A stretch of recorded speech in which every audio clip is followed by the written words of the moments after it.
This is Straight Talk from Russia with Richard Dihlman and me, Regis Tremblay. The topic tonight, Niet means Niet.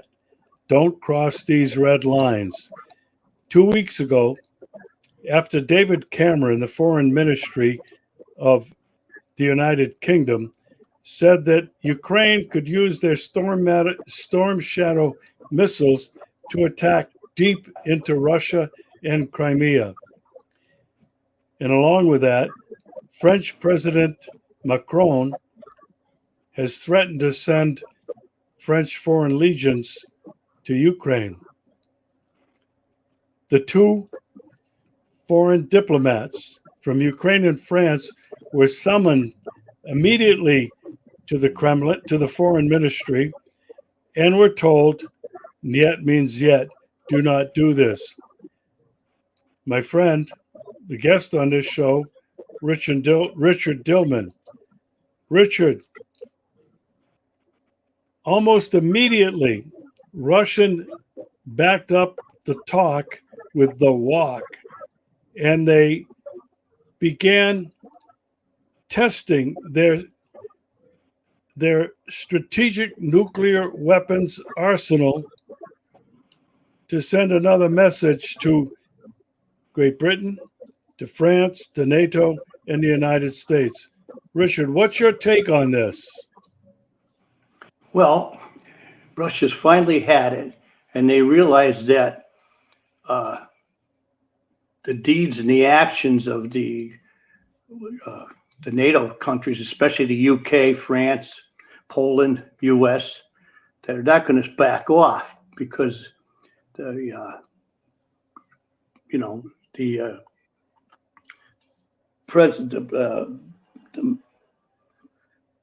guy there in the Pentagon, he's come right out and said, well, we're going to have to put advisors in. Well, you know what that means. They already have advisors in there pretty much, And also President Putin says he's been saying the last couple of months now, that they may have a more aggressive nuclear posture.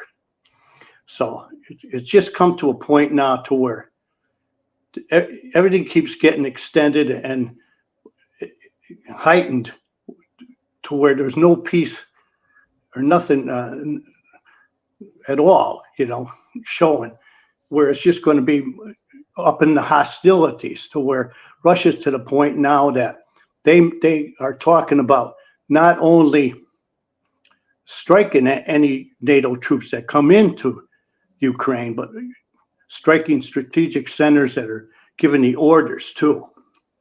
So this is the situation, and it's not good at all. It's just keeps going on, and Russia's put the foot down to where this is the situation, and they're not going to be standing for it. Yeah, Richard, in the official statement from Russia,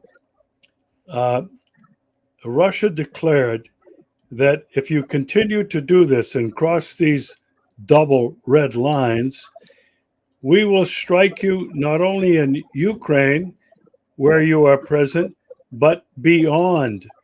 Richard, what does beyond mean?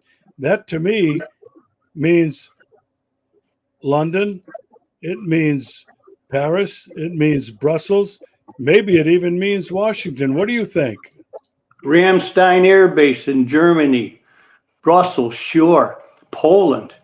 Poland's really pushing it over there. I know the Polish people are not for it, because you've had people, guests saying that they're definitely not for it. But, and they're putting nuclear weapons into Poland also, too. So, this is just getting to be a situation that's just unsustainable. I don't know what's good, it could break out to a much wider war, and the thing that really gets to me is that with the amount of weapons that they don't have, they're not producing weapons. The only real weapons France will be having is nuclear.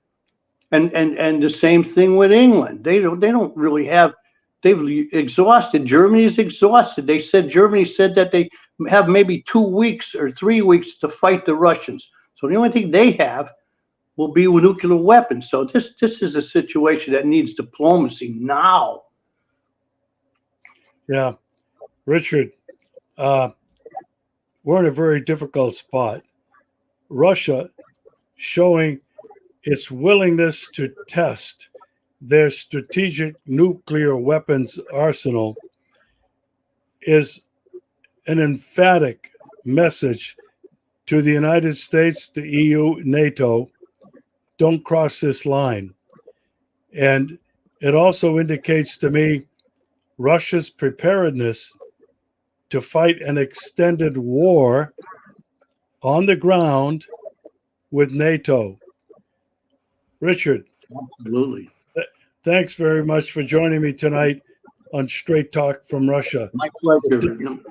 It's a difficult time we're living in, and when people start talking about nuclear weapons, everybody should be paying attention.